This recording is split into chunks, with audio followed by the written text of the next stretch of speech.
Sarapan informasimu hari ini akan ditemenin sama narasi pagi bersama Satya Adi. Ada kabar nih dari tinjauan sirkuit Formula E oleh Presiden Joko Widodo. Kemudian Elon Musk beli Twitter.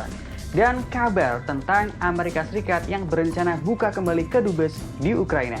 Terakhir, uji coba ganjil genap di jalan tol menjelang arus mudik lebaran. Yuk, simak selengkapnya.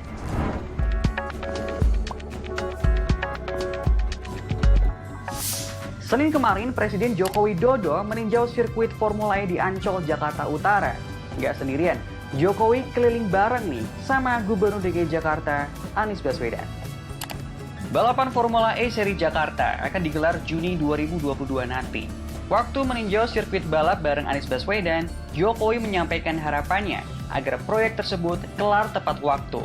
Jadi, saat pagelaran tiba, kita bisa nonton balapannya. Untuk trek balapannya sudah siap, kemudian mungkin yang tinggal dikejar pedok dan untuk grandstand-nya ya, masih ada waktu nanti habis lebaran, dan ya kita harapkan nanti di awal Juni kita bisa melihat balapannya. Dan Gubernur DKI Jakarta Anies Baswedan menjelaskan masih ada beberapa bagian yang sedang dikerjakan. Nanti di atas beton-beton ini akan ada pagar yang itu untuk pelindung. Nah itu semua yang nanti akan dikerjakan sama persiapan untuk fasilitas bagi tamu-tamu yang menggunakan mall di sebelah ini.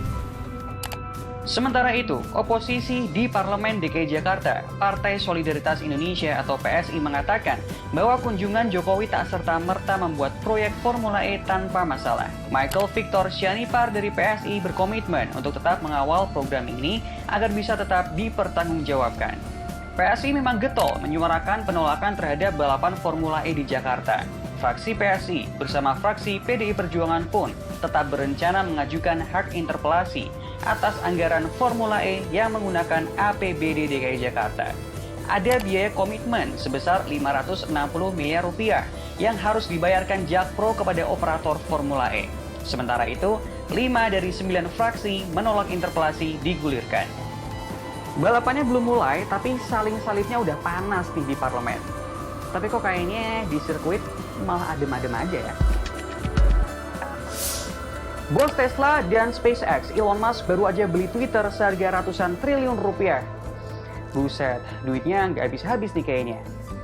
Uang yang digelontorkan Musk untuk mengambil alih Twitter sebesar 44 miliar dolar Amerika Serikat atau sekitar 634 triliun rupiah. Saham Twitter melesat 5,7% ke angka 51,7 dolar Amerika Serikat atau sekitar 745,341 rupiah per saham usai kabar pembelian Twitter beredar. Sebelumnya, posisi harga saham saat dibeli Musk ada di angka 48,93 dolar Amerika Serikat atau 705,407 rupiah. Ketika kesepakatan tuntas, Twitter akan menjadi perusahaan privat, bukan lagi perusahaan publik yang ada di bursa saham Amerika Serikat. Para pemegang saham pun akan menerima 54,20 dolar Amerika Serikat atau 781,382 rupiah per saham Twitter yang dimiliki. Untuk mengembangkan Twitter, Musk akan menghadirkan beragam fitur baru dan membasmi para bot yang berseliweran di timeline kita. Musk memang sudah tertarik pada Twitter sejak beberapa waktu lalu. Dirinya juga pernah mengkritik Twitter perihal kebebasan berbicara di akun pribadinya.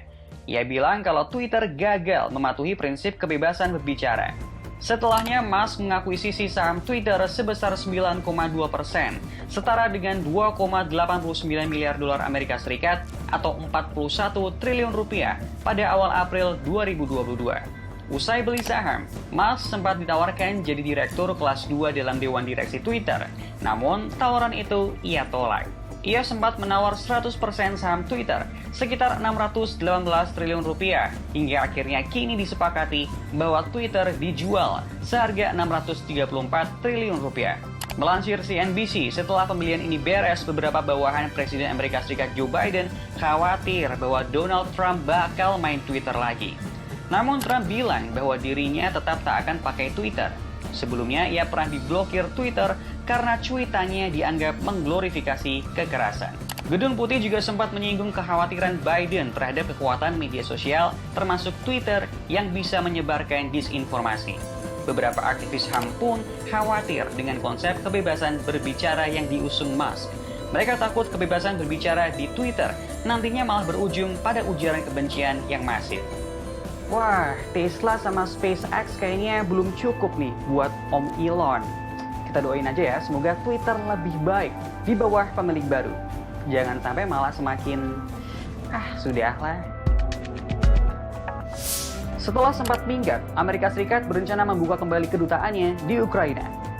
Amerika Serikat mengumumkan akan segera membuka kedutaan besarnya di Kiev dalam waktu dekat. Menteri Luar Negeri Amerika Serikat Antony Blinken bilang, kembalinya kedubes Amerika Serikat menjadi bukti ketangguhan Ukraina melawan invasi Rusia. Blinken bersama Menteri Pertahanan Amerika Serikat Lloyd Austin sudah mampir ke Kiev untuk mendukung Ukraina. Amerika Serikat pun menjanjikan bantuan 713 juta dolar Amerika Serikat atau 10,2 triliun rupiah kepada negara-negara yang rentan terhadap ancaman Rusia. Melansir Reuters, Amerika Serikat pernah memindahkan kantor kedubesnya dari ibu kota Kiev menuju Lviv pada 14 Februari 2022. Ini disebabkan Rusia yang menambah jumlah tentaranya secara signifikan di perbatasan Rusia-Ukraina. Kedubes Amerika Serikat juga sempat hengkang dari Ukraina dan membuka kantornya di Polandia saat situasi semakin panas. Ngomong-ngomong soal konflik Rusia-Ukraina, Sekjen PBB Antonio Guterres mulai berkunjung ke berbagai negara. 2 hari lalu, Guterres mampir ke Turki untuk membahas upaya mediasi antara Rusia-Ukraina. Selanjutnya, ia bertemu dengan Putin di Rusia 26 April 2022 kemarin. Bahasan utamanya terkait langkah-langkah untuk menyelesaikan konflik antara kedua negara. Kiev sempat mengajukan proposal untuk pembicaraan damai di Mariupol, Ukraina, namun ditolak melalui Menlu Rusia Sergei Lavrov. Alasannya masih terlalu dini untuk membicarakan siapa yang bakal menengahi negosiasi dua negara itu. Namun Lavrov juga bilang kalau Rusia tetap berkomitmen pada solusi diplomatik bersama Ukraina. Beres bertemu Putin, Guterres akan berangkat ke Ukraina pada 28 April besok untuk bertemu Presiden Volodymyr Zelensky berdiskusi tentang upaya perdamaian kedua negara.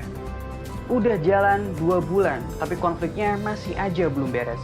Kita doakan semoga Rusia dan Ukraina bisa segera damai ya. Uji coba ganjil genap arus mudik mulai diterapkan, tapi masih banyak warga yang kebingungan. Oh, kok bisa?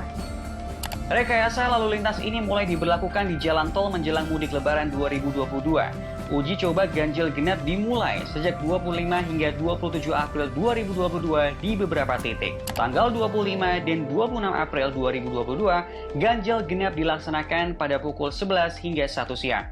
Sedangkan hari ini ganjil genap dimulai pada pukul 10 pagi sampai 5 sore dan berlangsung sejak kilometer 47 tol Cikampek sampai kilometer 414 gerbang tol Kalikangkung Semarang. Pihak kepolisian menyebut rekayasa lalu lintas lainnya seperti kontraflow dan one way bisa dijalankan jika terjadi kemacetan parah di jalan tol. Tapi ternyata banyak pengguna jalan yang kebingungan sebab mereka belum tahu menahu perihal uji coba itu.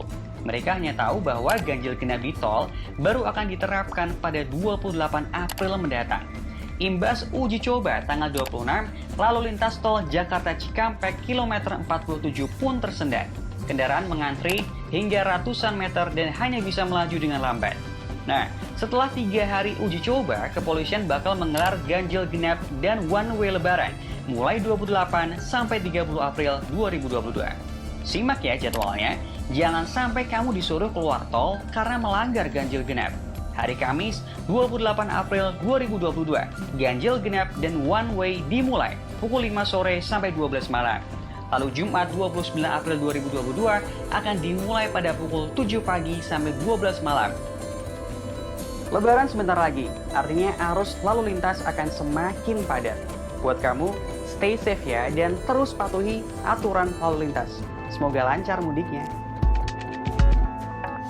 Itu tadi, 4 menu sarapan informasi kamu hari ini.